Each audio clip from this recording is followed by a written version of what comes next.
Hello everyone. It's very important to have your board level when you start, so always do that first. Here I am using a parchment paper sleeve to cover the rest of the board because I invariably get resin and cookie stuff all over the place. The tape doesn't want to stick to the parchment paper, but it does enough for you to get the job done.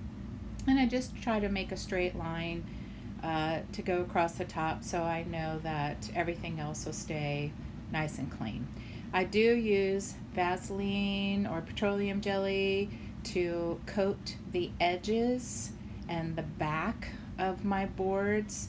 It just makes it so much easier to clean the resin drips off afterwards. So here I am coating the sides and the back. It's very important to get the back as well because that is where all the drips end up hanging. And if you have Vaseline on it really nice and thick, then it just comes right off. It makes it so sweet. It really does make the whole job so much easier. Now I am getting ready to play, and the first color that these clients asked for was a lime green, so I'm using Vallejo paint for that to color my resin. And then I'm using Lorez white to also tint the resin, and I'm using a dark Craft Smart paint to use as well. I like to have a dark and a light whenever I'm doing like the main color. So here we go. First I start with my clear resin, and I like to coat the area with clear resin first just because it makes it a little bit easier for the resin to tilt and swirl and dance around on the board if it's all slimy to begin with, you know what I mean? Then I use, here I'm using the darker green, and I'm doing what's called a puddle pour, as you probably know. And I will put the white right on top of that. And then we will put the light green, which is the color they really wanted, right on top of that. So that will be what you see on top of everything. And again, this is called a puddle pour. Then I like to take the heat gun and heat up the resin so it's warm, and when it's warm it tends to move a little bit easier. So if you don't have a heat gun, you can use a blow dryer, but I recommend a heat gun. It doesn't blow as much, it just provides the heat, and it also pops bubbles at the same time. Now I am just tilting and swirling and getting the puddles to intermingle with one another so that you get these cool effects, and the colors are become multitude of colors actually, and the heat gun provides a way to move the paint.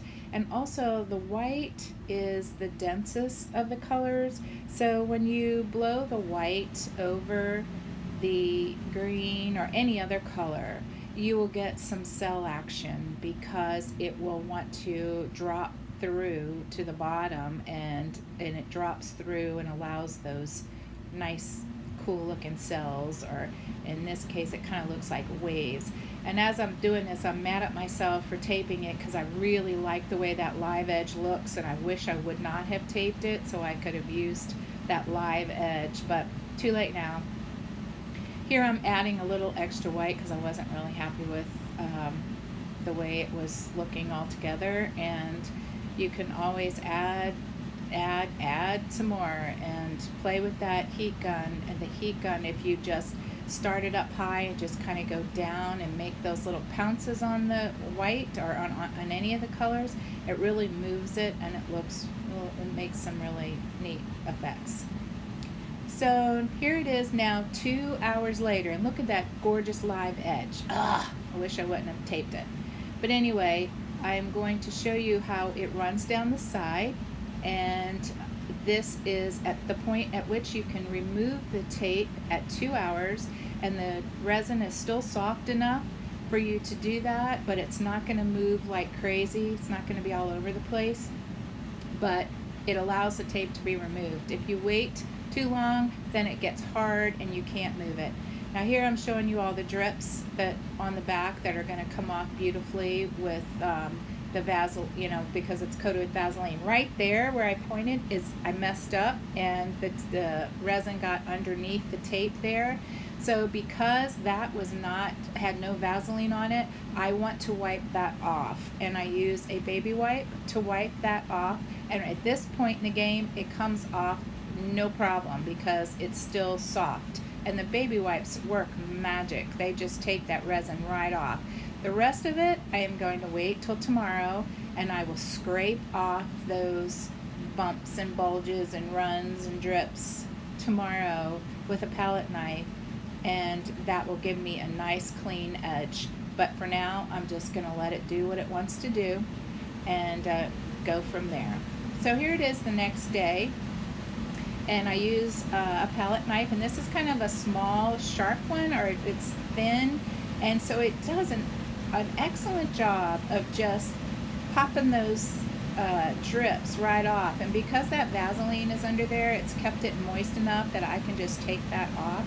If you wait too long, or if you don't put Vaseline, it is rock hard. So the only alternative you have is to sand it. And I do sand edges that, you know, like if I'm trying to get this off and it doesn't all come off, I'll either hit it with a little Dremel or the banding sander or something along those lines, and it just knocks that off. The important thing to remember is to sand with the grain of the wood, and then you do not see that where you sanded. It looks beautiful. So here I am still getting all the edges off. I clear all three sides and make sure it's nice and clean. And then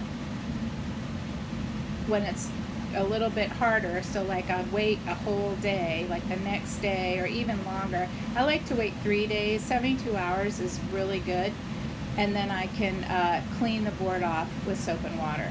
But right here is a dark edge, and you'll see a dark edge pretty often.